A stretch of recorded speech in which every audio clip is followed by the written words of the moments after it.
Hallo miteinander, I'm Gensou and this is Gensou Skydrift, often just called Touhou Skydrift, and it is a racing game.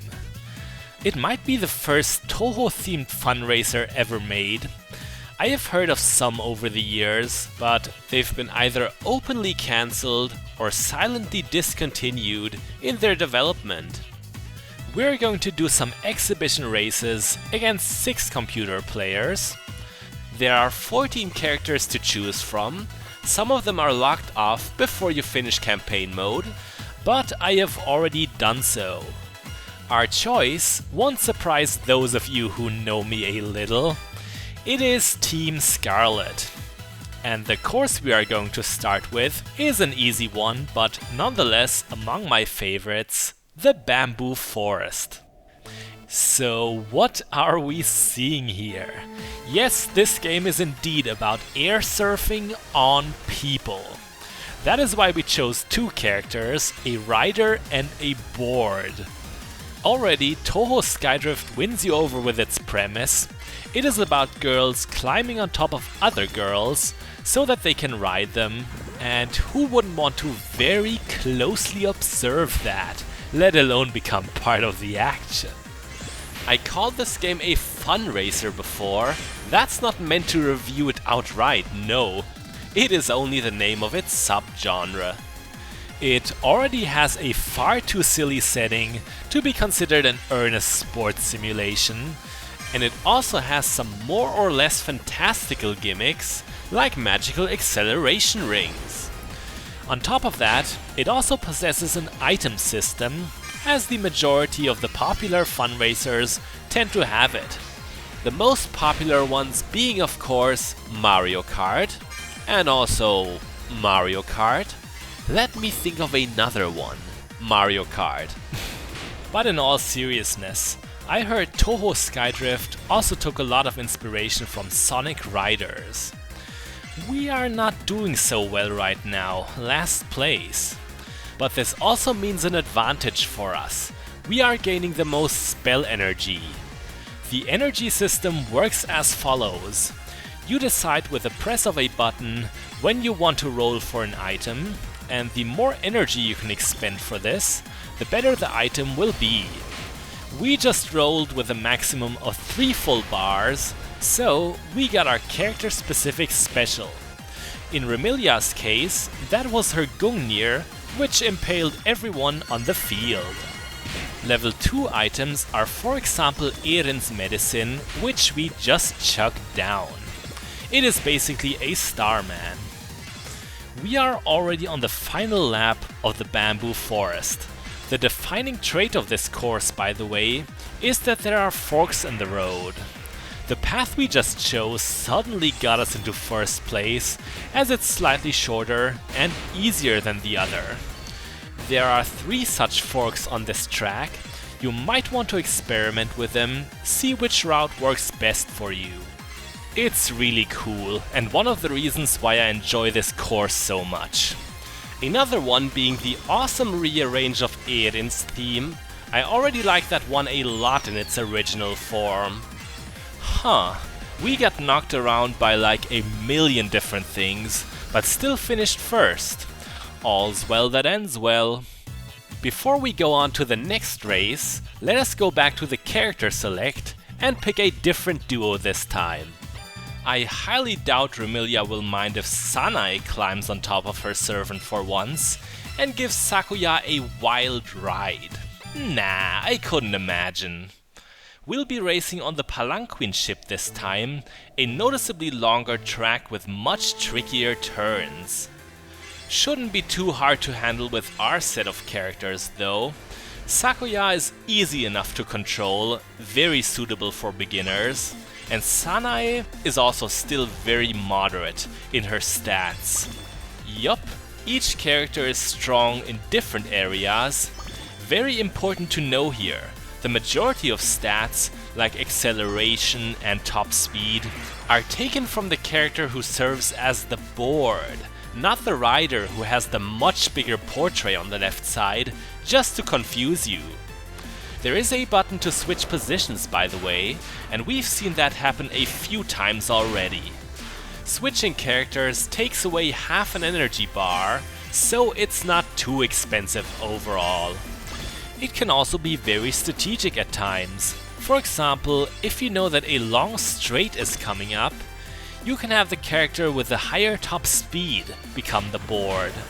Another example, when the road gets all curvy and slim, you'll want the one with a more efficient drifting active. Apart from that, switching positions is just more fun for everyone. Spices things up. When everything's over, both girls should be able to say they had a good time, wouldn't you agree? I just said a tiny word, drifting. A game called Gensou Skydrift obviously gives you the ability to drift. You can do so by accelerating, braking and steering in the desired direction all at the same time. This technique of drifting allows you to make a much tighter turn than normally possible without really losing all that much speed. Like I said, there is a stat for drifting capabilities, so some characters are better or worse at it. Sakuya, for example, has an especially reliable drift. Speaking of her and Sanae, both have a fairly high mass stat. Yes, that exists, and I believe it stands for one's resistance to collision. You just heard it, IlluCalab, the makers of this game, think Sakuya has a lot of mass. Seems the perfect maid does not have quite the perfect weight, according to them. You could argue she does too many taste tests during her cooking, but whatever, someone is going to get knifed for that. This race is nearing its end, and it's been going back and forth for us. Miss Poofy Clown Pants Kokoro and Suako have achieved an impressive lead on the map. There is some rubber banding in versus mode, so that explains why the field of players is still bundled very closely together. Who knows, it's not over till it's over. A few lucky items might be enough to get us into a respectable position, maybe not exactly first place, but still a good one. Erin's medicine, with its additional speed up, certainly helps, even if we don't happen to mow anyone down with it. One of my favorite items in the game, however, is Kanako's Onbashira poles. Those are practically undodgeable, and the only reason why we were able to turn this thing around at the very last second. I could hardly believe this when I recorded it. 3 times the charm, let us do one more race, this time with a completely different set of characters. We're going to pick Nerdy Futo and Little Suako, another very beginner-friendly character, that one. As a contrast, we'll be racing on a course that is anything but beginner-friendly, the Hell of Blazing Fires.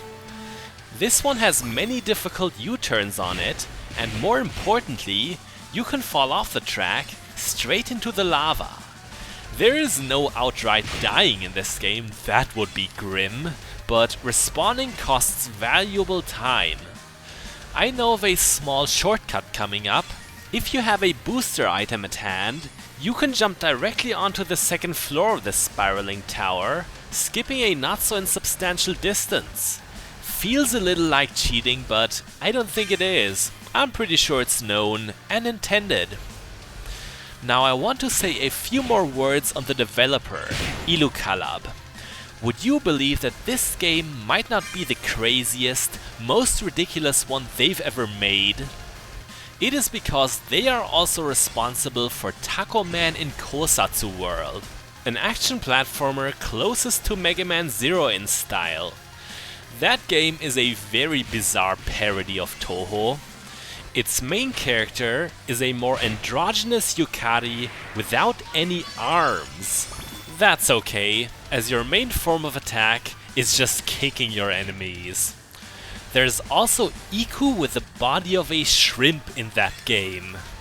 It goes to show that IlluCalab has a very healthy, although somewhat absurd sense of humor. It certainly fits them to make a game about people air surfing on people. We are only at the second lap right now, but already we have our lead much earlier this time. Hopefully we'll be able to keep it. Never mind, someone is already caught up. Yeah, the computer players in versus mode are nothing to laugh at. They are much more skilled than those from campaign mode, yet nothing in the game really compares to an experienced human player. I know this for a fact, as Touhou Skydrift does support netplay, but not just simple netplay. IlluCalab even has its own server for matchmaking. I have indeed registered for this.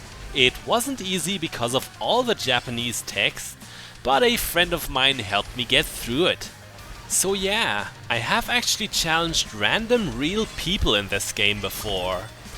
I wish I could tell you about my many glorious victories, but so far I only got absolutely trounced. Online mode is fairly populated too, if you tune in at the right times. A good proof that people have been looking forward to this game and are still enjoying it. I personally feel Touhou Skydrift turned out well. It feels so fast, the controls are responsive, and it looks great too. Yeah, I like it a lot. Drifting's especially fun. It won't take long until you're used to it. You will quickly find your red comfort zone, and before you know it, you will be running in the 2010s. You can add a few more Initial D references if you want. There must be plenty. That makes 3 victories, and I think you have a pretty good impression of Touhou Skydrift now. If I had to criticize something about it, a few more courses would have been nice.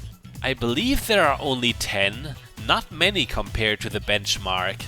But like I said, it's still a lot of fun. With that, I'm Gensou 6, this was Touhou Skydrift, bis bald!